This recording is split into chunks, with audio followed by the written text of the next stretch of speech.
Hello दोस्तों, मैं Mukesh exam law class में आप लोग का स्वागत करता हूं। यदि आप बिहार एसएससी का स्टूडेंट हैं या बीपीएससी का स्टूडेंट हैं तो इस चैनल में आपका स्वागत है। दोस्तों, जैसा आप जानते हैं बिहार एसएससी इंटर स्टडी का टाइपिंग टेस्ट चल रहा है।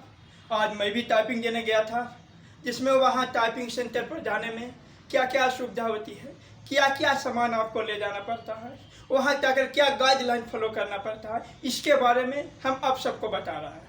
जब आप सेंटर पर जा रहिएगा तो जाने के पहले आप अपने पास टाइपिंग का एडमिट कार्ड पर एक कलर फोटो चिपका लीजिएगा और फोटो पर अपना साइन कर लीजिएगा।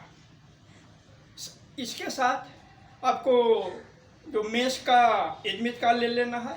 अगर आपके पास नहीं भी है मेंस का एडमिट कार्ड तो भी ऐसा कोई दिक्कत नहीं है, खाली पूछ रहे हैं कि एडमिट कार्ड मेंस का है कि नहीं है। फिर आपको आधार कार्ड का एक फोटोकॉपी ले लेना है और साथ में एक ओरिजिनल आधार कार्ड लेना है। इसके बाद जब आप सेंटर पर जाइएगा तो आपको लाइन बाद एंट्री कराया जाएगा। जब आप एंट्री होइएगा तो आपको गेट पर ही, जिस समय मेन गेट के अंदर जाइएगा तो वहाँ आपका जो टाइपिंग का एडमिट कार्ड था उसके ऊपर एक बार कोड लगा हुआ है, उसे क्षतिग्रस्त नहीं करिएगा, क्योंकि उसी को स्कैन करके आपको लैब का डिस्ट्रीब्यूशन किया जाएगा। तो जब वहाँ जाइएगा आपका टाइपिंग का एडमिट कार्ड का बार कोड स्कैन करके आपको बता दिया जाएगा कि ये लैब में जाइए। जब आप उस लैब में जाइएगा तो वहाँ गेट पर आपको फिर डॉक्यूमेंट्स चेक किया जाएगा और डॉक्यूमेंट चेक करने के बाद अंदर एंट्री कराया जाएगा। उसके बाद आपका फ़ोटो लिया जाएगा और फोटो लेकर आपका सिस्टम नंबर अलॉट कर दिया जाएगा। आपको कहा दिया जाए, एडमिट कार्ड पर लिख दिया जाएगा कि आप कंप्यूटर नंबर इतना पर जाके बैठिए। आप वहाँ कंप्यूटर नंबर उतना पर जाके बैठिएगा।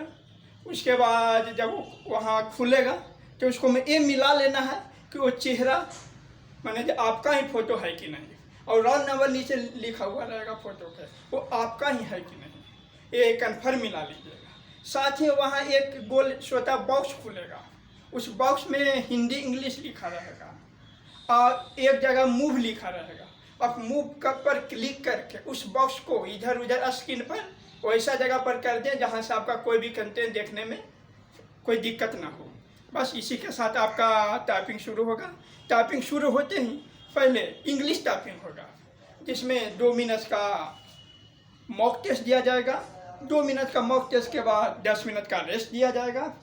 फिर 10 मिनट के रेस्ट के बाद आपको 10 मिनट का इंग्लिश एक्सपर्ट टाइपिंग शुरू होगा, जिसमें आपको टाइपिंग शुरू कर देना है। इसके बाद जो सबमिट अपने आप हो जाएगा। और याद रखिएगा, जो इंग्लिश टाइपिंग होता है वो वहाँ हाईलाइटेड बज रहता है। आप गलत करिएगा तो रेड हो जाएगा, सही रहेगा तो ग्रीन रहेगा। इसके बाद जब आपका मॉक इंग्लिश का एक्चुअल टेस्ट हो जाएगा तो फिर हिंदी 5 मिनट का फिर ब्रेक रहेगा। उसके बाद हिंदी का मॉक टेस्ट रहेगा। हिंदी का मॉक टेस्ट भी 2 मिनट का रहेगा।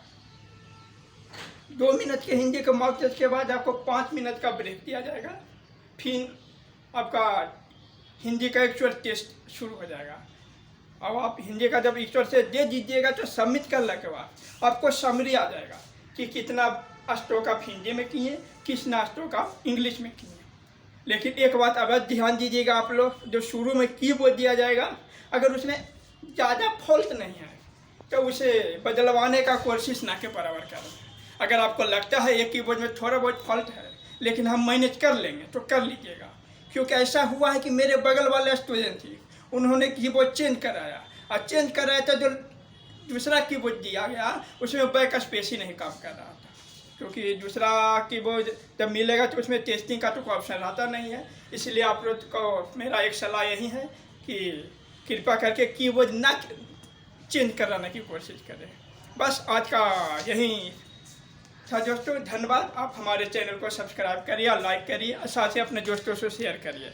और अगर आप एक बात फिर याद रखिएगा, अगर आप बिहार एसएससी जिसकी वैकेंसी बहुत जल्द ही आने वाली है, 2400 वैकेंसी इंटर स्तरीय और ग्रेजुएशन स्तरीय, उसका तैयारी करना चाहते हैं तो आप हमारे चैनल से जुड़े रहिए। चैनल को सब्सक्राइब कर लीजिए। साथ ही आपको 67वीं बीपीएससी का जो वैकेंसी आना है उसका पीटी से संबंधित भी आपका गाइडलाइन हम प्रोवाइड करते रहेंगे। इसलिए इतना ध्यान रखिएगा। धन्यवाद दोस्तों।